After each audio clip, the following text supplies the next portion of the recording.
Bienvenidos a una nueva emisión de Personal y Transferible, el podcast que nadie quiere escuchar.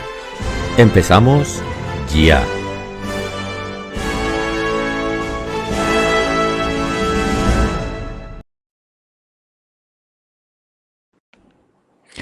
Saludos cordiales y bienvenidos a un nuevo episodio de Personal y Transferible, el podcast que nadie quiere escuchar.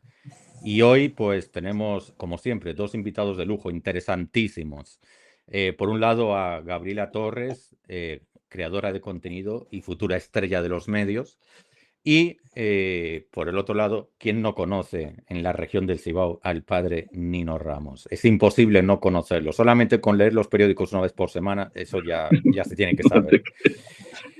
No te creas. Y ustedes no lo saben, pero en este podcast yo no presento a la gente se autopresenta, que es una manera muy cómoda de yo no equivocarme.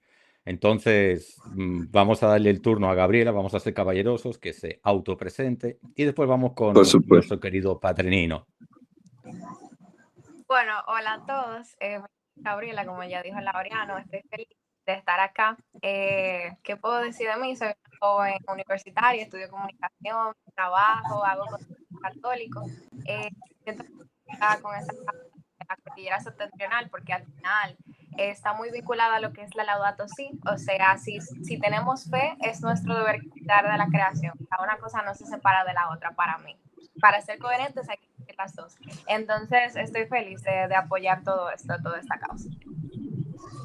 Pues muchas gracias, Gabriela, por estar aquí. Bienvenidísima. Turno para nuestro querido Nino.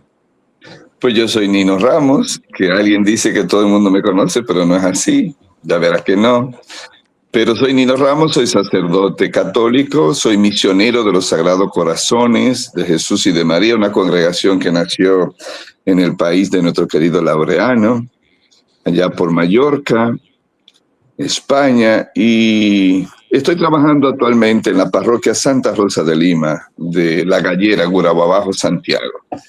Y estamos ahí, como siempre, en la lucha por la justicia. Esta vez nos toca luchar a favor de la cordillera septentrional, que lamentablemente personas de instituciones del gobierno como Energía y Minas quieren explotarla y no debemos permitirlo. Ahí estamos. Perfecto. Bueno, la idea de todo esto es que podamos tener una conversación más o menos los próximos 50 minutos, fluida, orgánica, y partiendo un poco de la base de que no todo el que esté conectado en este momento va a saber la problemática. Ustedes dos sí, porque esto viene de atrás y están más que informados. Yo confieso que estoy en cierto sentido en modo turista porque me he ido enterando dosificadamente y en parte gracias a Gabriela y por los contenidos que ella ha ido subiendo a las redes. Y eso despertó en mí una inquietud porque honestamente cuando hay un problema en mi entorno y yo no me entero, me siento como mal porque pienso, caramba, es que no has estado atento a las cosas y aquí hay una cosa gorda que está pasando y tú no te has enterado, ¿no? Pero bueno, eso soy yo subjetivamente. Entonces, pensando en esa gente, que a lo mejor hay más de uno como yo, que no se entera mucho de las cosas, me gustaría, cualquiera de los dos, que me explicara de la manera más didáctica posible qué está pasando y sobre todo cuál es el origen de la actual situación. Porque supongo que esto no es de ahora ni es de ayer, sino que esto es algo que se ha ido incubando y ha ido evolucionando. Entonces, para ponerlo un poco en perspectiva, si quieres, Gabriela, empieza tú y después Nino, o al revés, no sé, como quieras. El padre le compete mejor esa parte. Pues Mire, que arranque el padre. amigos y amigas que están ahí con nosotros, en septiembre del año pasado, los hermanos del campo se percataron de que unas personas que estaban haciendo estudios supuestamente en la tierra y le habían dicho a ellos que esos estudios eran para buscar un bicho que había en la tierra y que tenían que eliminarlo. Y los campesinos lo dejaron entrar tranquilamente, como gente buena que son. Pero en septiembre del año pasado se dieron cuenta que no era eso y que le habían mentido y que lo que estaban haciendo era una exploración con fines de minería, de explotación minera. Entonces así que me llaman a mí alguien del campo me conoce, por supuesto, y me llamaron para que yo le ayudara a ver qué estaba pasando. Precisamente yo estaba de vacaciones en el país de mi querido Laureano, y le dije, cuando yo regrese, hablamos. Cuando yo regrese, hablamos. Entonces, cuando yo regresé, me pasaron el documento y lo leí detalladamente y efectivamente era el proyecto de investigar la tierra, como llamamos nosotros, de explorar toda la tierra, toda la cordillera. En principio, unos 80 campos estaban enumerados ahí. Después nos dimos cuenta, investigando más adelante, meses después, que no solamente eran 80 campos, sino 118 campos. Y nos dimos cuenta que no era una sola empresa la que estaba explorando, sino 3 empresas. O sea, que hubo mucho engaño a la gente del campo. Y naturalmente, como nosotros conocemos muy bien lo que ha pasado con la minería en Dominicana, especialmente en la Barrigol, en Cotuí, en Zambrana, yo que soy de esa zona, puedo decir que lo conozco bien y he estado luchando con aquello. Entonces decidimos salir a la calle antes de que el gobierno diera el permiso de explotación, porque hasta ahora solamente hay un permiso de explorar y es lo que han hecho, pero tienen la potestad de pedir el permiso de explotación, que nosotros no lo queremos bajo ninguna circunstancia, y es la razón por la que estamos en la calle mostrándole al gobierno que toda la población, la inmensa mayoría de la población del campo y la ciudad, no estamos de acuerdo que se destruya una cordillera tan fructífera y con tanta fuente de agua. Qué bueno, Nino, que explicas esto, porque en mi cabeza pensaba que era como una sola empresa que estaba metida en esto y ya tú estás diciendo que son 3. Entonces, esto también como que empeora el panorama. Eh, Me gustaría también que me explicaras, porque también hay mucho run run a nivel de calle. Esto no es, hasta donde llega mi humilde conocimiento, esto no es una campaña del padre Nino. Yo creo que esto se enmarca, a ver, me explico. Esto se enmarca yo creo que en una línea un poco más amplia, que yo creo que es profundamente eclesial y profundamente diocesana. Gabriel al inicio hizo referencia a una encíclica de nuestro difunto Papa Francisco, y yo creo que es justo, no sé, ponerlo en su contexto. Que después hay personas, porque en cierto sentido está el tema de los carismas y las especializaciones. Hay unos que se preocupan más por unos temas, otros por otros, porque todos tenemos diferentes habilidades y talentos. Vale, eso es verdad. Pero no es que Nino va por ahí como un francotirador con la cuestión medioambiental, sino que esto es algo que nos atañe a todos. Y si lo queremos ver en modo iglesia, pues que atañe también a toda la iglesia. Dime si voy equivocado o si lo he enfocado correctamente. No, es correcto. Primero, que no es un problema de Nino. Ya decía al principio que Nino se entera porque los campesinos lo llaman cuando estaba de vacaciones. Y entonces estudié el proyecto y vi que es algo maligno, un proyecto perverso para más de 100 comunidades que hay ahí arriba en esa montaña, y no podemos dejar a los campesinos solos. Además, yo trabajo en la cordillera septentrional como sacerdote. Tengo 6 campos bajo mi responsabilidad como sacerdote, y que conozco mucho otros 21 campos o 15 campos más en lo que hemos luchado anteriormente para conseguir caminos vecinales. O sea que hay una relación de mucho tiempo, de muchos años. Yo diría que no había nacido mi querida Gabriela cuando yo estaba metido en esta montaña ya trabajando. Bueno, eso habla mucho de los dos extremos cronológicos de la edad de cada quien. Sí, añadiendo Adelante, también a eso, Gabriela. yo he relajado con el padre hace unos días porque el padre vio unas publicaciones que se han hecho, ¿verdad?, en las noticias, que se han hecho muchas publicaciones sobre este tema de la cordillera, más que todo por el tema de las marchas que se han hecho en las calles en los últimos meses. Y el padre veía una foto de él en una de las portadas de las publicaciones. Entonces, él como que se extraña y dice como que, pero la gente piensa que esto es algo mío, o sea, como que yo soy el líder o la figura quizás detrás de todo esto, como si el padre de alguna forma estuviera obteniendo un beneficio detrás de lo que está abogando, y la realidad es totalmente otra. Yo creo que el ser humano viéndolo como desde un punto de vista más ocasional, está muy acostumbrado a vincular a una persona a una causa. O sea, como que cuando tú ves un rostro es más fácil como tú asociarlo a algo, es más fácil que la gente recuerde a alguien porque las personas se identifican con otro ser humano. Entonces yo le decía al Padre Nino, no, mire, cójalo por ahí y tal, pero es lo que usted dice, no es una causa del Padre Nino y al final esa directiva no da nombre del Padre Nino tampoco. El Padre Nino es quizá un ente, una figura social que la gente conoce y asocia y quizá por el trasfondo que tienen, pues entonces la gente confía más porque la gente dice, no, pero es que el Padre hemos visto un recorrido.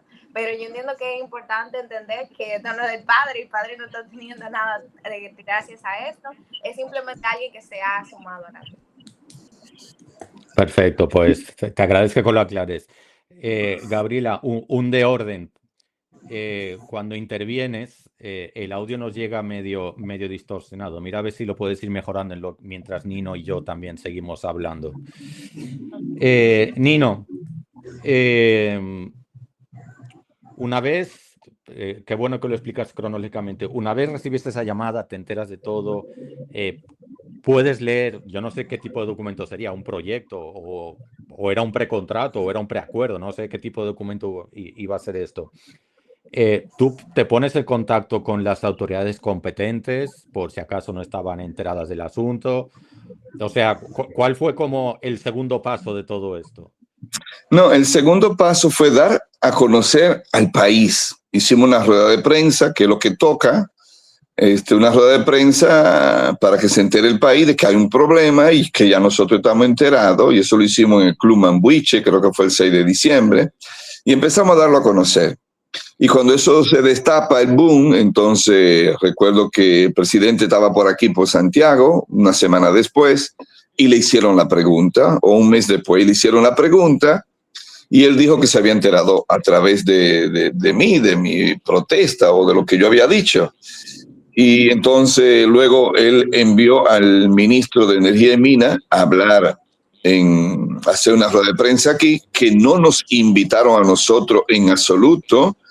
Y entonces dio una rueda de prensa en la que él mintió, y mintió deliberadamente, porque la resolución que dio Energía y Minas a estas empresas dice claramente en el inciso 8 de la página 17 que ellos tienen la potestad de pedirle al Estado el derecho de explotación en el momento que lo decidan, que quieran pedirlo.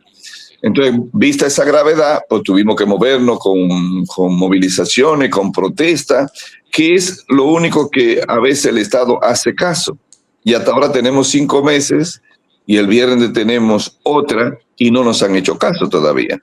Porque nosotros pedimos una cosa muy sencilla, que no nos digan de boca que no se va a explotar la cordillera, sino que nos lo digan con un documento escrito, sellado, firmado por ellos. Porque las palabras no valen para nosotros, ni valen para nadie, las palabras vuelan. Entonces, así como yo le dieron una resolución escrita de 18 páginas, a nosotros basta que nos den una página nada más, en donde diga el Ministerio de Energía y Minas o el gobierno dominicano se compromete que la cordillera septentrional no va a ser explotada, y firmada por las autoridades competentes. Y nosotros salimos de la calle tranquilamente, pero tiene que ser por escrito. Nino, yo que no sé nada de minerías, en eso soy un auténtico analfabeto. Es un 2 en 1 que ahora te voy a preguntar. Por un lado, ¿qué tipo de minería es la que se propone?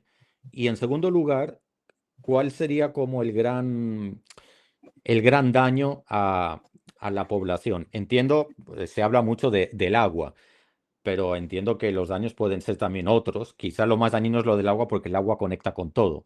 Pero, no sé, por un lado, ¿qué tipo de minería se propone? Y por el otro lado, en función del tipo de minería, evidentemente, ¿cuál es el tipo de daño que se puede producir? Mira, la minería en busca de oro, plata, cobre y esos minerales así preciosos que dicen algunos, siempre aquí en nuestro país la han hecho a cielo abierto y con el uso del cianuro, que es un veneno mortal. Muchos animales han muerto, muchas aves han muerto en Cotuí, personas enfermas, personas llagadas, inmensidad de contaminación. Entonces, este cianuro siempre en el proceso, porque tienen que remover toda la tierra, y para sacar solo 1 kilo de tierra, creo que hay que mover 300 toneladas o 300 toneladas de tierra para conseguir 1 kilo. Entonces ellos remueven todo mezclado con el veneno y el agua y la tierra, para que el veneno que usan separa el oro de la tierra. Entonces, toda esa agua envenenada con el lodo va siendo depositada en una piscina grande que ellos llaman presa de colas. Pero es una piscina grande, la gente conoce una piscina, todo, pues una piscina grande, pero que no tiene cemento debajo. Por tanto, el agua va filtrando al subsuelo y en el subsuelo encontrándose con los acuíferos, con las aguas subterráneas. Y esas aguas subterráneas todas van a desembocar siempre al agua mayor, al río mayor que haya por los alrededores, que es el Yuna. Por tanto, el Yuna está siendo contaminado hace mucho tiempo y eso yo lo he visto.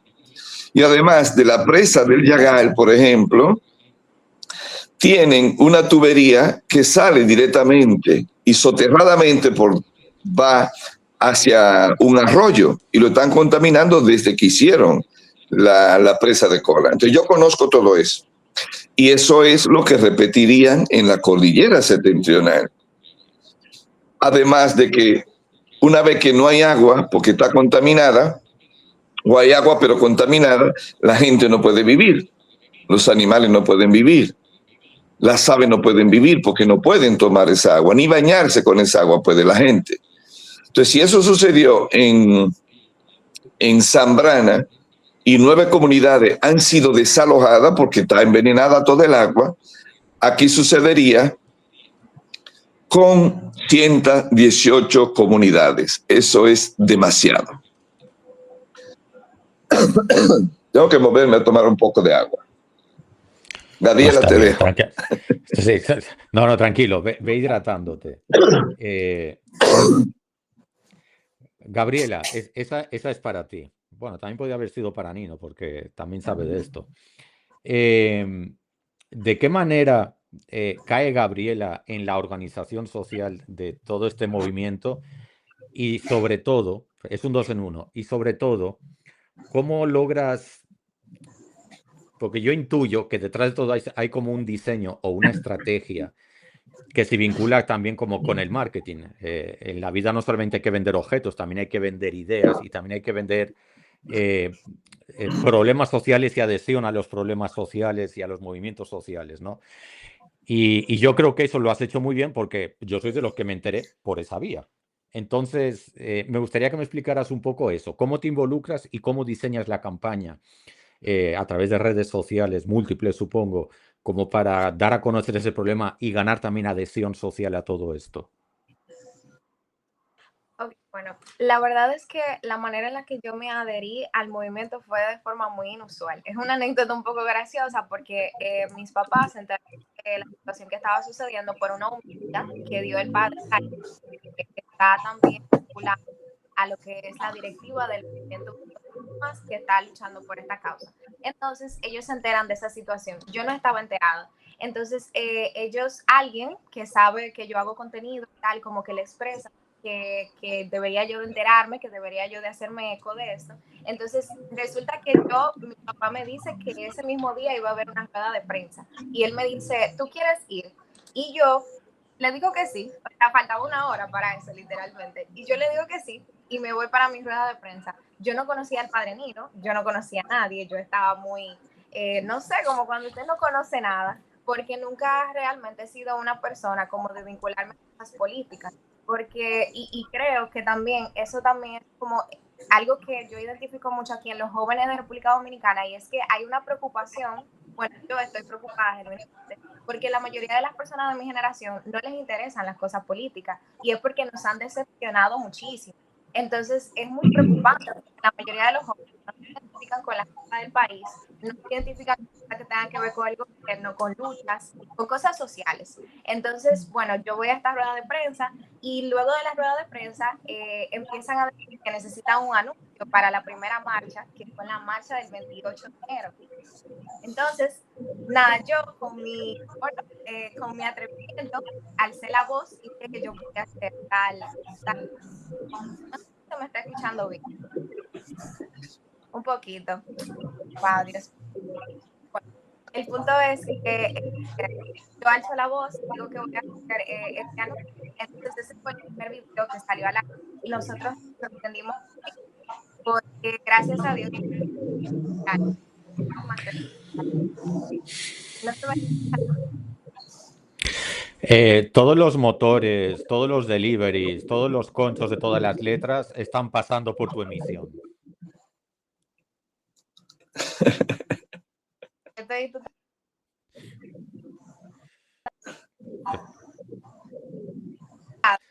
Pero bueno, se entendió la parte principal de lo que has contado. Se nos fue. Bueno, se nos fue. Bueno, yo quiero decir la segunda parte, Laureano. La segunda parte es que en la cordillera hay mucho que perder. Lo primero son las comunidades humanas que hay allí. Son cerca de 150 comunidades. Solamente hay mencionada en el proyecto unas 118 exactamente, más los municipios y distritos serían como 125 en concreto. Pero allí viven centenares de familias que tienen más de 100 años viviendo ahí y que han heredado esa tierra de generación en generación. Y además de las familias, que es lo más importante, la persona, está en la fuente de agua. Esas 118 comunidades, solamente que yo conozca, y estoy casi seguro que es así, solamente hay una comunidad y media, diría yo, que reciben un poco de agua de Santiago de los Caballeros, que le lleva Corazán, que es la comunidad la comunidad del Bucio y la comunidad de Jacagua, 2 comunidades, le llevan agua. Después, todas las demás comunidades, 120 y pico de comunidades, tienen su propia agua tomada de las fuentes de agua que hay en la cordillera. O sea, tienen una vida autónoma. Además, producen prácticamente todo lo que consumen, exceptuando el arroz y el aceite. Después todo viene del campo. Yo tengo un listado aquí de 110 productos agrícolas y avícola y ganado y todo que se producen allá, o sea, que son una persona que no son una carga en absoluto para el Estado. Entonces todo eso desaparecería. Tenemos mucho que perder. Nino, esto lo voy a preguntar desde la más genuina ignorancia. Y al principio del episodio hablaste de, creo que tiene rango ministerial, el Ministerio de Industria y Minas, no sé si lo he dicho bien. Energía y Minas. Perdón, Energía y Minas. Pero hay otro ministerio, yo entiendo que todos los ministerios tienen como el mismo rango dentro de la estructura del Estado. Hay otro ministerio que es el de Medio Ambiente. ¿El de Medio Ambiente no tiene nada que decir en esta situación? Sí, está involucrado también, porque para que el Ministerio de Energía y Minas dé permiso de exploración, el Ministerio de Medio Ambiente tiene que autorizarlo.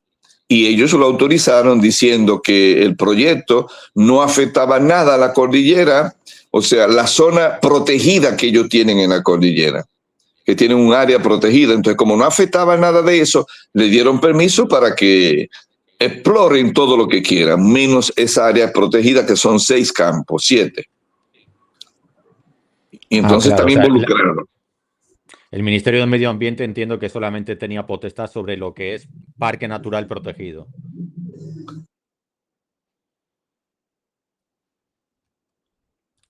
Bueno, regresó nuestra querida Gabriela, espero que haya regresado bien con salud y para quedarse. Bueno, Nino, no sé, creo que me aclaraste bien la pregunta sobre lo del Ministerio de Medio Ambiente y su relación con el tema de energía y minas. O sea, que primero fue el filtro del Ministerio de Medio Ambiente y posteriormente entonces entra energía y minas. Pero bueno, por encima de todo...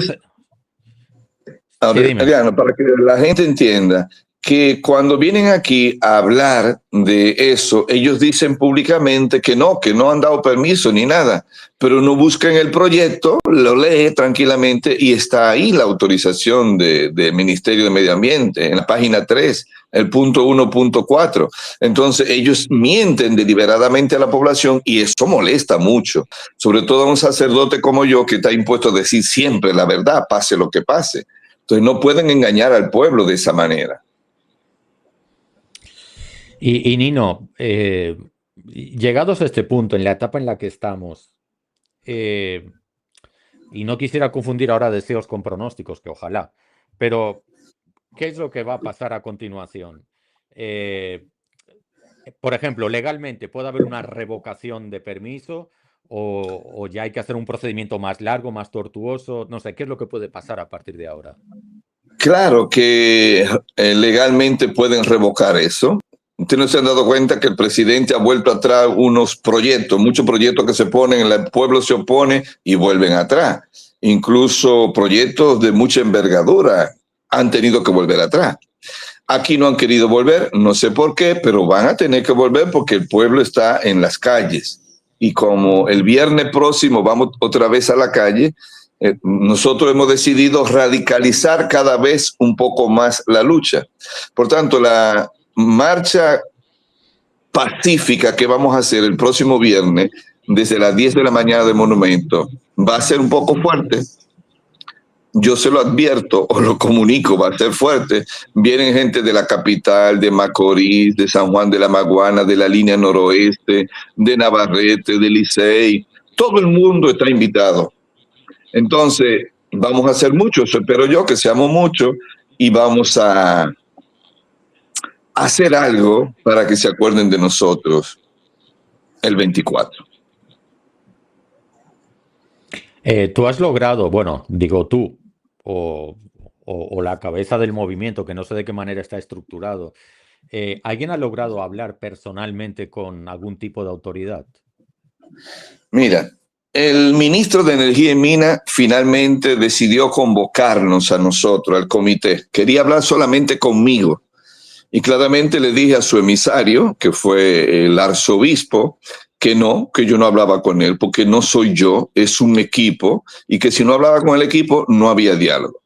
Y entonces aceptó hablar con el equipo. Y la segunda exigencia nuestra fue que tenía que estar la prensa, obligatoriamente. Sin la prensa no íbamos a hablar, porque no creemos en ello. Entonces, se lo dije textualmente así. Entonces vino y cuando se encontró con la prensa, no quería, pero yo había preparado la cuestión de que yo no estaba allí esperándolo a él, porque él no es más importante que nosotros. Nosotros nos resguardamos en un lugar hasta que él estuviera sentado y la prensa estuviera ahí. Cuando él vio la prensa, me llamó el obispo diciendo que él no quería la prensa y que no quería la prensa. Y yo digo, póngamelo a mí, a él ahí, y se acabó. Entonces hablé con él directamente y le dije que sin prensa nosotros no íbamos a hablar. Pero no, insistió intentando convencerme y a mí es difícil convencerme, muy difícil. Entonces, al final le dije, mire, váyase para la capital tranquilo y nosotros nos vamos para nuestra casa, porque si no hay prensa, no hay diálogo, se acabó. Y entonces aceptó que tuviera la prensa y subimos y allí lo único que hicimos fue, nos dieron la palabra a nosotros primero y planteamos lo único que estamos pidiendo y lo planteé yo.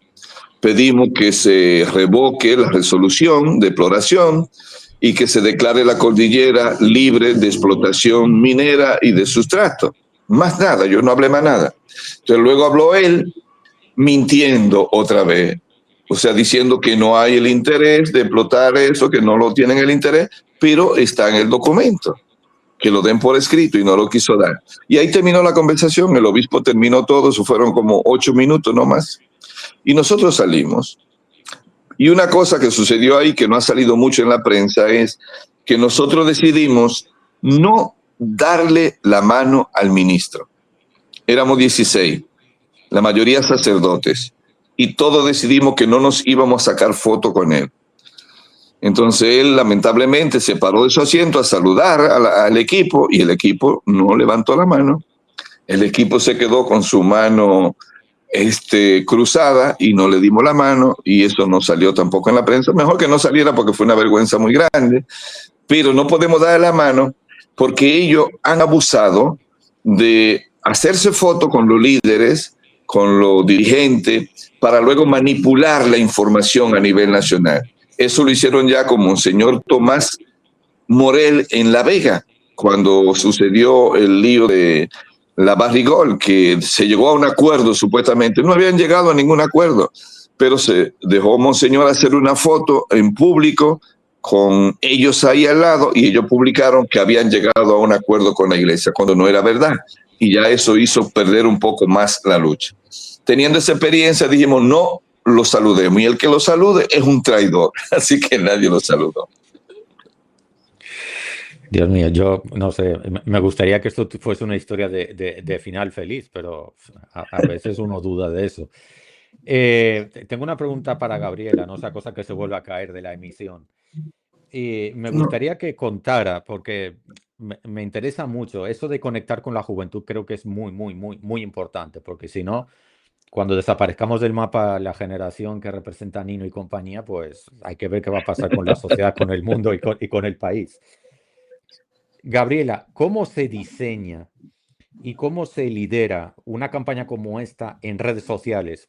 Que para la generación de Nilo y la mía, lo de las redes sociales es un mundo medio extraño. Unos nos vamos adaptando, otros no tanto, pero eso nos vino como muy posteriormente. En cambio, tú eres de una generación que desde preescolar eso ya estaba ahí. Eh, ¿Cómo se hace eso? Ok, ahora sí me escuchan mejor. Sí, más o menos. Ve hablando. Ok, bueno, realmente yo no lo llamaría una campaña, porque para mí una campaña tiene objetivos muy, vamos a decir, específicos en sentido económico, y nosotros, eso no es nuestro objetivo, nadie está aquí ganando algo de manera monetaria por esto, pero sí tienen un sentido de ser, o sea, hemos tratado de que los videos, los anuncios, siempre sean muy en consonancia con lo que está pasando en el momento, por eso cada anuncio tiene como, es muy actual, o sea, en cada anuncio tratamos de que las últimas noticias que han salido a la luz al respecto estén de manera marcada y también tratar de poner las cosas en un lenguaje sencillo, porque yo recuerdo que el primer video que se hizo, que fue el que se viralizó más y se regó mucho por el país, mucha gente me comentaba y me decía, por fin, alguien que explica las cosas. Entonces ahí yo me di cuenta y yo dije, pero es que la gente no sabe, o sea, la gente no entiende. Entonces creo que eso ha ayudado también, como este es el sentido que buscamos siempre con los videos, que sean fáciles de entender, que conecten con la juventud, y eso era lo que decía ahorita, o sea, yo me he sorprendido muchísimo y me he preocupado muchísimo porque la mayoría de las personas de mi generación no quieren tener un vínculo con nada que sea político, social, económico, bueno, en ese sentido quizá patriótico, podríamos decir, porque nos han decepcionado mucho. Lo mismo que el padre dice de estos ministros que nos han mentido, es como una razón más, es como una puñalada más que te dice, sale, ¿para qué me voy a meter en esto? Y al final es como que todos mienten. Entonces yo creo que esto ha permitido dar como una cara diferente a las cosas. Yo creo que una también de las razones más marcadas de por qué yo decidí unirme a esto o por qué me dio confianza es porque era de sacerdote. O sea, yo veía a los sacerdotes de mi iglesia, entonces yo decía, ok, pues esto tiene que ser algo real, algo que no tiene como una cara por detrás, no sé si me doy a entender. O sea, si no hubiesen estado los sacerdotes ahí, yo no sé genuinamente si yo me hubiese unido, porque al final tú no sabes, o sea, hay gente que están luchando por algo, pero detrás tienen una botella. Entonces yo creo que eso ha sido una de las razones más marcadas para unirme al movimiento. Fantástico. Antes de seguir, que vamos ahora más o menos como por la mitad, recordar a las personas que están conectadas que pueden utilizar el chat tanto de Twitter como de YouTube como de LinkedIn para hacer llegar sus preguntas y comentarios para nuestros invitados. El único límite, el único requisito es el del elemental respeto y sentido común para poder interactuar con ellos, que yo creo que puede ser muy interesante porque a lo mejor ustedes tienen preguntas o inquietudes que a mí no se me han ocurrido y creo que esto pues, puede ser como muy interesante. Llegados a este punto, una pregunta básica que a lo mejor más de uno se anda preguntando. Ok, yo soy un simple ciudadano de a pie y ahora me estoy enterando de todo esto. Y me duele o soy sensible a todas las cuestiones medioambientales. ¿qué puedo hacer para colaborar? Simplemente difundir el mensaje. ¿Hay alguna organización donde yo me pueda integrar? ¿Hay algún tipo de recaudación de fondos o de productos? O no sé. O sea, llegados a este punto, la gente, ¿qué puede hacer para colaborar? Nino. Lo esencial es participar en las actividades que hacemos en la calle y que la anunciamos con mucha antelación. Porque el participar en la calle es decirle al gobierno, esto es el no rotundo al permiso social. Un permiso social que es obligatorio por ley para que ellos puedan dar permiso de explotación. Si la comunidad no da ese permiso, no pueden hacerlo. Entonces, estando en la calle, protestando, ya es diciéndole no estamos de acuerdo con eso. Por eso, mientras más se une la gente a las marchas, como la del próximo viernes, 24 a las 10 de la mañana, ya es la mayor colaboración que pueden hacer. Y luego, como tú dices, difundiendo las noticias que van saliendo. Por toda parte estamos saliendo con lo mismo, repitiendo por toda parte. Estaba en la capital el lunes, estaba en La Vega también por vía telefónica. Donde quiera que me inviten voy. Hoy estuve con los hijos de Tuta, esta mañana en un programa famoso que hay aquí en la 98.3. Lo disfruté mucho. Donde quiera que me inviten, tenemos que ir para extender la comunicación a la gente y que vean la realidad de lo que está pasando. Pero lo mejor que nos puede ayudar a todos nosotros es la experiencia de Cotuí, lo negativo que ha sido Cotuí. Ellos hablan, por ejemplo, Laureano, de que la minería es un desarrollo, y si ustedes buscan los datos, la mina de oro de Cotuí debe ser la más importante y más grande de toda América Latina. Y sin embargo, Cotuí es la quinta provincia más pobre del país. Después de la zona fronteriza, sigue Cotuí como provincia pobre. Entonces, no se desarrolla para nada la provincia, todo lo contrario. Nos dejan el veneno y nos dejan la pobreza y la destrucción, porque se destruye toda la agricultura, se contaminan los ríos. O sea, la minería no es viable en un país como el nuestro. Nino, déjame, voy a intentar ponerme como del otro lado para ser más esclarecedor. El tema de la minería, como tú lo planteas, ¿es un problema del qué, es decir, del concepto, o es un problema del cómo? Porque a lo mejor, pregunto desde la ignorancia también, gestionándose de otra manera, si pudiera ser a lo mejor un ente o un instrumento o un recurso de desarrollo para las comunidades, qué sé yo, se me ocurre que a lo mejor pudieran generar empleo, se me ocurre que a lo mejor genera un beneficio económico que se puede reinvertir en la comunidad, en infraestructura, en centros educativos, qué sé yo.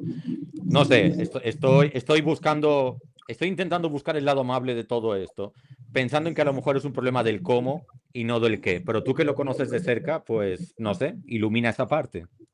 Mira, tal vez sea un problema del cómo, tal vez, pero la cuestión, fíjense en esto, para buscar el oro que está mezclado en la tierra en muy ínfimas cantidades, lo primero que tiene que hacer la minería es tumbar todos los árboles, primer paso, primer daño.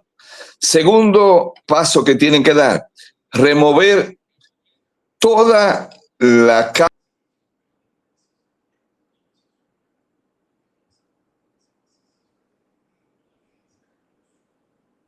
Nino se nos ha quedado congelado, espero que sea momentáneo.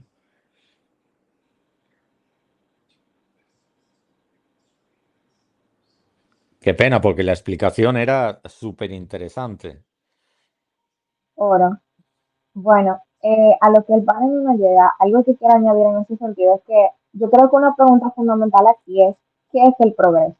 Y respondiendo a la pregunta de qué es el progreso, yo entiendo que el progreso no solamente se debe de medir en el sentido económico, debe de medirse también en la calidad de vida de las personas que están ahí y debe de medirse en lo que va a significar eso para el futuro del país y para las futuras generaciones, porque aquí viene a colación un término que se llama justicia intergeneracional, que es como que, o sea, ¿de qué progreso tú me hablas si al final las futuras generaciones que vayan a vivir en esas comunidades y que vayan a depender de eso, no van a tener los recursos para hacerlo? Y me voy más allá. No son solamente las comunidades que viven allá, son el Cibao y Puerto Plata, que dependemos de ahí directamente, porque mucha gente piensa que la gente del campo se va a embromar. No, somos nosotros los que nos vamos a embromar, porque el agua que nosotros consumimos viene de ahí y la vegetación que nosotros consumimos viene de ahí.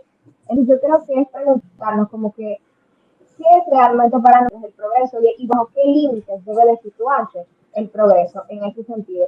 Porque es lo que te decía, yo no voy en contra de la minería, porque si la minería no existiera, no estuviéramos haciendo esta llamada en este momento, porque todos los dispositivos electrónicos se hacen por elementos que se sacan de la minería, ¿verdad? Entonces, yo no voy en contra de eso, porque estaría siendo incoherente con mi propia vida, yo trabajo con los medios, pero yo creo que es como ver dentro de qué límites nosotros explotamos, ver cuál sería el daño por el que estoy apostando, y es lo que dice el padre, o sea, al final es supuesto progreso, pero mira por Twitter, mira cómo están estas personas. Han salido a luz noticias de familias que han tenido que desplazarse de manera completa porque vivían y tenían décadas teniéndose de la pesca y ya no pueden vivir de eso porque es que ya no hay peces, es que el agua está totalmente contaminada. Entonces yo creo que eso tiene que a nosotros hacernos resonar en un sentido ético. ¿Qué es realmente el progreso y qué es lo que estamos defendiendo? Perfecto.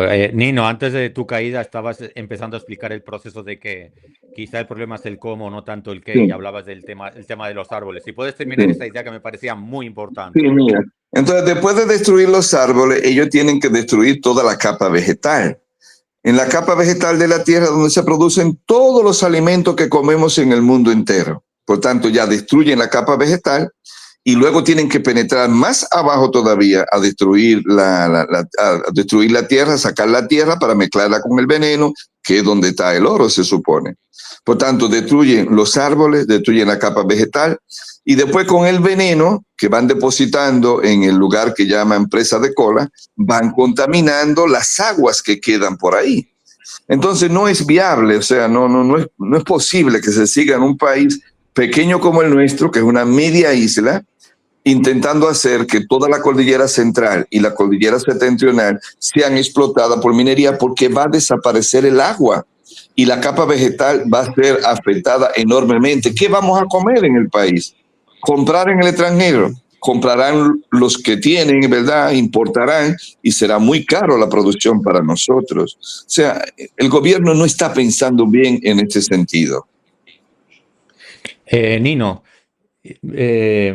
ahora que mencionas todo esto, como movimiento, sí, básicamente como movimiento, ¿habéis recurrido a expertos? Por ejemplo, la Sociedad Ecológica del Cibao se ha manifestado, ha hecho un estudio alternativo, ha emitido algún dictamen que os sirva a vosotros como para tener como un apoyo científico para sustentar esta postura. La Sociedad Ecológica del Cibao está unida a nosotros como grupo también, ellos. Y ellos fueron los que organizaron el panel que se hizo el jueves pasado con los dos expertos mineros, que no me acuerdo el nombre ahora. Bueno, Octavio López, que es el que está explorando, y Osiris de León. Ellos organizaron eso y lo hicieron muy bien.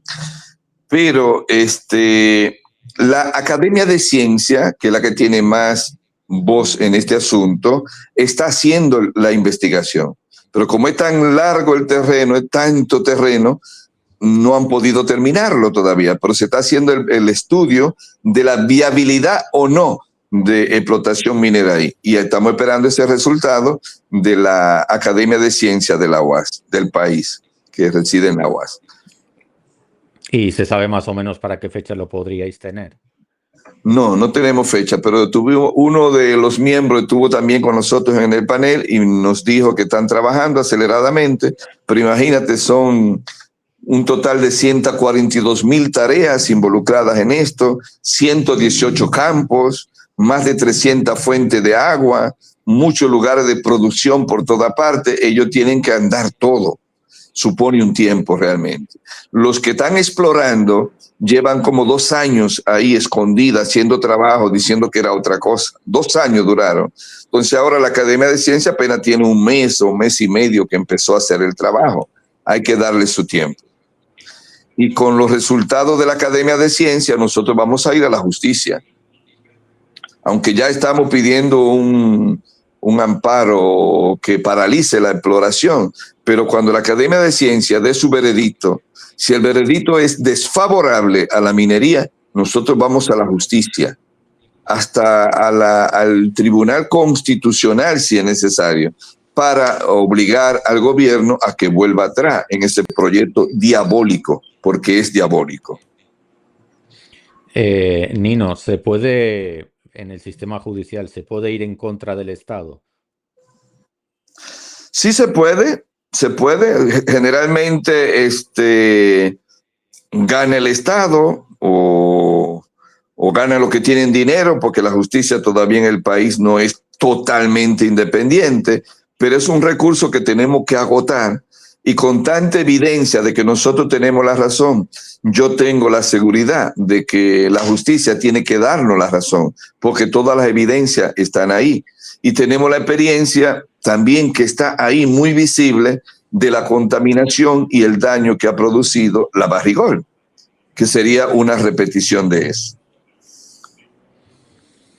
Bueno, pues como quien no quiere la cosa, casi vamos llegando como al final del episodio. La verdad que os agradezco a los dos vuestra disponibilidad, que hayáis sacrificado tiempo y hayáis hecho el sacrificio de utilizar tecnología que a lo mejor no estabais muy acostumbrados a hacerlo de esta manera. Pero antes de pero todo se aprende. Antes de despedirnos, me gustaría que los dos, por un lado Gabriela y después Nino, os tomarais, qué sé yo, 2 minutos, 3 minutos, como para lanzar como un mensaje final cada uno de vosotros, porque psicológicamente a la gente le queda mucho lo que se dice al final, ¿no?, de un episodio. Entonces, puede ser una exhortación, puede ser un mensaje, puede ser una reflexión, algo que le pueda quedar a la gente. Empecemos por Gabriela. Bueno, se les dice a una persona que no es de ligarse muchas cosas políticas, ni cosas del gobierno, ni estas luchas. Se los digo yo, porque quizás si se lo dice una persona que está acostumbrada a eso, pues no es lo mismo, ¿no? Pero se los digo yo, que es quizá un atrevimiento.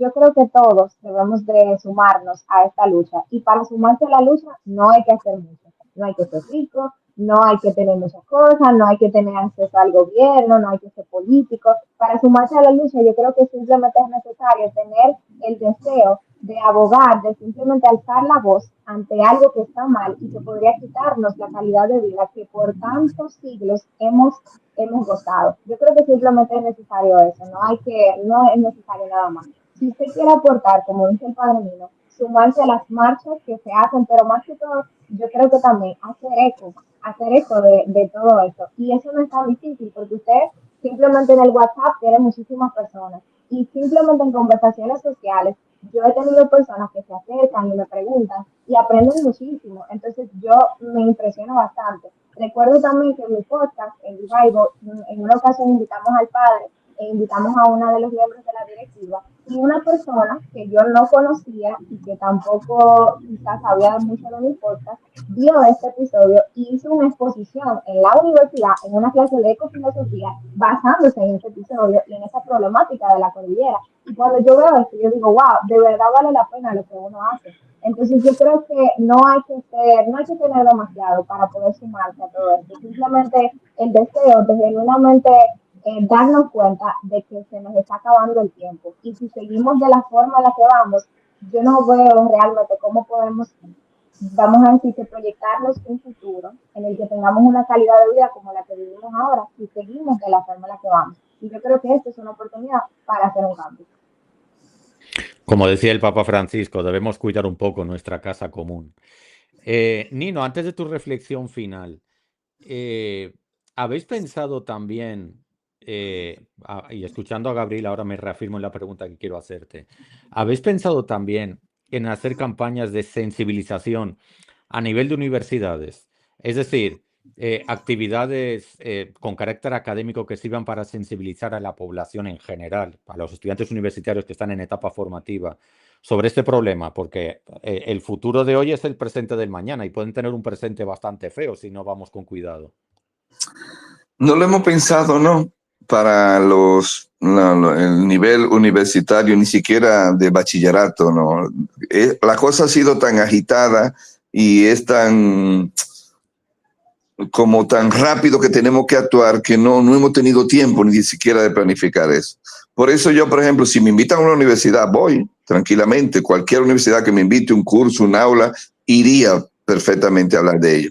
Pero no hemos tenido tiempo de planificar eso, porque todos somos gente que tenemos muchos otros trabajos, la gente del campo estamos muy dispersos también. A veces para reunir la directiva hasta se hace difícil, porque la directiva está compuesta por gente de cada distrito municipal, de los que están afectados, y uno está por Altamira, imagina, otro está por Yachica, arriba, son muy distantes. No es tan fácil la cosa, pero creo que debiera ser algo que hiciéramos, y hay muchas personas que tenemos la capacidad de ir a la universidad a hablar con todos los estudiantes. Ojalá pudiéramos lanzarnos por ahí, ya que tú lo planteas. Vamos a ver si algunas universidades nos los permiten o organizan las universidades algún simposio, algún encuentro que nosotros podamos oír como comité allá hablar. Sería interesante. Después... Vamos a darle cabeza. Oíste, Gabriela, vamos a darle cabeza. Sí, yo iría donde quiera que sea, universidad, liceo, aunque los liceos son tantos, ¿verdad? Yo preferiría la universidad, de que pudiéramos hablar con la juventud allí, los que están estudiando, pero hay que ir a toda parte. Y somos un equipo que nos podemos dividir el trabajo y lo haríamos. Entonces, 2 minutos tú me das para concluir yo con algo. No, Nino, soy generoso. Pueden ser 3, 4, los que tú quieras. No voy a ser tacaño, los que tú quieras. 3 minutos, 4. Miren, lo primero es al pueblo dominicano, a tanta gente que nos está viendo en este momento. Lo primero es que pensemos en Cotuí, Zambrana, lo que está pasando allí. Busquen en las redes y van a ver que aquella gente están desesperados, que todo está contaminado, que ni siquiera le han cumplido en el lugar que lo llevaron a habitar, un proyecto habitacional con casa hecha de una manera no perfecta, sino que son una casa muy bajita y todas juntas y se están quemando del calor. Recuerden que los campesinos viven con mucha amplitud, no tienen vecinos muy cercanos. Hay mucho espacio por medio y muchos árboles y viven frescos. Ahora están viviendo como en un horno. Pero además es que no pueden usar el agua y por eso han tenido que irse necesariamente. Entonces, lo que está pasando en Cotuí no debemos permitir que le pase a otras poblaciones en República Dominicana. Por eso debemos apoyar. Y lo segundo es que estas personas que viven en la cordillera septentrional han vivido ahí por cientos de años. Los que están ahí son la generación del presente, pero esa gente heredaron de sus abuelos, de sus tatarabuelos la tierra y han vivido ahí eternamente.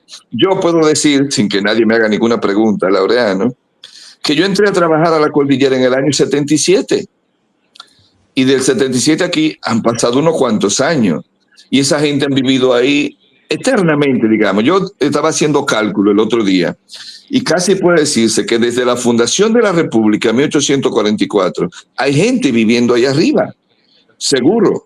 Entonces, no es justo que a personas que están viviendo ahí pacíficamente, que producen todo lo que se comen, que no son una carga para el Estado, todo lo contrario, están pagándole impuestos. Venga ahora el Estado a quitarle todo lo que tienen y lo que han tenido históricamente para dársela a un Don Juan que viene de México, de Canadá o de Estados Unidos, que va a destruir todo su hábitat, toda su tierra, toda su producción, para sacar un oro que hay debajo, se lo lleva fuera del país y a ellos lo dejan con un par de chelitos que le van a dar, que se le van a acabar en un año. Eso es injusto por todos los lugares que podamos verlo. Entonces no podemos permitirlo. Por eso es que los sacerdotes hemos jurado, y los campesinos también, que si tenemos que dar nuestra vida en la lucha ahí en esa montaña, la vamos a dar.